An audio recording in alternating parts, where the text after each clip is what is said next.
প্রিয় বন্ধুরা, আজ আমাদের গন্তব্য গাজীপুরের কাপাসিয়া ডিগ্রি কলেজ। এখানেই রয়েছে ভাওয়াল রাজাদের একজন রমনাথ কর্মকার নামক জমিদারের ঐতিহাসিক ২০০ বছরেরও বেশি পুরনো একটি বাড়ি। আজ এই ভিডিওতে ঐতিহাসিক বাড়িটির ইতিহাস ও ঐতিহ্য আপনাদের সামনে তুলে ধরব। বন্ধুরা, আশা করি সবাই ভালো আছেন। সবাইকে স্বাগতম নতুন একটা ভিডিওতে।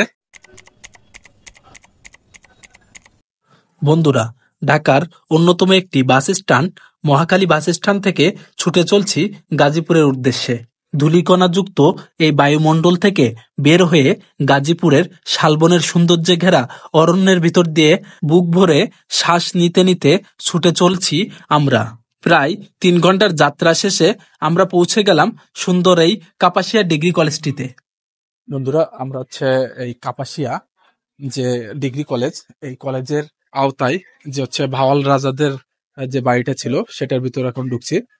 এবং আপনারা দেখতে পাচ্ছেন এটা খুবই পুরনো এবং ঐতিহাসিক একটি বিল্ডিং। পরিত্যক্ত এই বাড়িটিকে ১৯৬৫ সালে স্থানীয় প্রভাবশালীরা কাপাসিয়া ডিগ্রি কলেজে রূপ দেন। বন্ধুরা, আমরা এখন এই যে কাপাসিয়া ডিগ্রি কলেজের যিনি এখন প্রধান আছেন, সেই শ্রদ্ধেয় স্যারের সাথে কথা বলবো এবং স্যার আমাদেরকে এই বাড়িটা সম্পর্কে আমাদেরকে একটু বলবেন এবং স্যারের মুখ থেকে আমরা একটু শুনবো এই ভাওয়াল রাজাদের পুরনো পরিত্যক্ত বাড়িটার ইতিহাস সম্পর্কে। স্যার, একটু বলুন। ধন্যবাদ।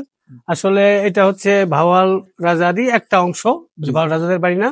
এখানে ওনারই একটা স্টেট ছিল। এখানে আমার যতটুকু আমি জানি সেই অংশটুকু রমানাথ কর্মকার নামে এক ভদ্রলোক এই স্টেটটা পরিচালনা করতেন।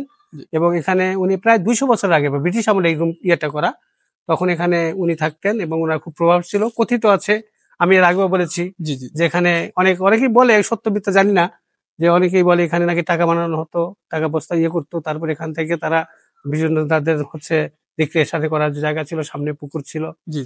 তারপরে এই বাড়ি থেকে তারা অনেক সময় প্রভাবশালী থাকার জন্য তার বাড়ির সামনে দিয়ে অনেক সময় অনেকে যেতে পারতো না, যেটা কুসংস্কার হতে পারে, আবার বাস্তবতা হতে পারে। এটা ১৯৬৫ সালে এই পরিত্যক্ত বাড়িতে যখন আসে, তখন এই পরিত্যক্ত বাড়িতে ঐতিহ্যবাহী কাপাসিয়া ডিগ্রি কলেজটা প্রতিষ্ঠিত করে। কাপাসিয়া সেই সময়ের যারা প্রভাবশালী অ্যালিয়েট পার্সন ছিলেন, জমিটা অধিগ্রহণ করে নিয়ে এখান থেকে তার কলেজটা প্রতিষ্ঠিত করে। কলেজটা খুব ঐতিহ্যবাহী ছিল এবং এখানে প্রায় ১৫.৭০ একর জমির উপর প্রতিষ্ঠিত এবং লিজকৃত জমি আছে ৪ একর। টোটাল ৫৭ বিঘা জমির উপরে প্রতিষ্ঠানটা হয়েছে। তবে এখনো পর্যন্ত এই কলেজটা সরকারি জাতীয়করণ হয় নাই।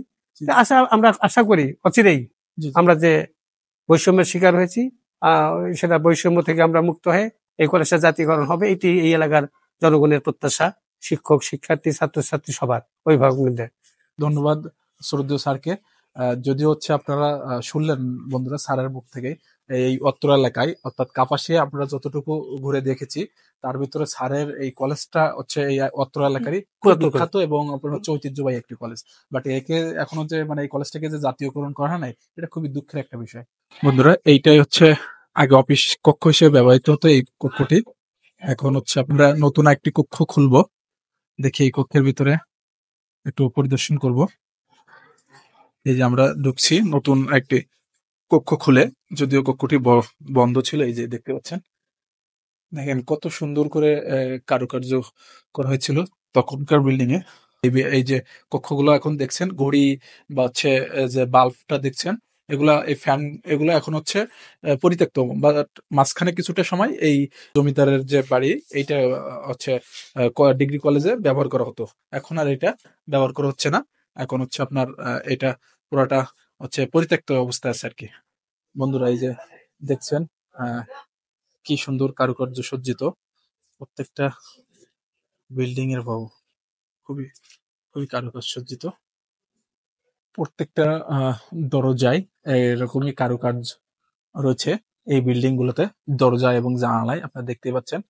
বন্ধুরা, এই পরিত্যক্ত যে ভবনটি দেখছেন, এই পরিত্যক্ত ভবনের সাথেই রয়েছে তাদের সেই আমলের একটি ছোট মন্দির, যেটা তারা ব্যবহার করত। এবং দেখতে পাচ্ছেন মন্দিরটি প্রাচীন স্থাপত্য শৈলীর তৈরি এবং প্রত্যেকটি কত সুন্দর করে কারুকার্য সজ্জিত করা হয়েছে, আপনারা দেখতেই পাচ্ছেন। বন্ধুরা, এখানে এখন জমিদারিত্ব নেই কোনো কলরব, তবে রয়ে গেছে প্রাচীন স্থাপত্যের ইতিহাস বহনকারী নান্দনিক এই বাড়িটি। যা ইতিহাস প্রেমিকদেরকে সত্যিই আকর্ষিত করে।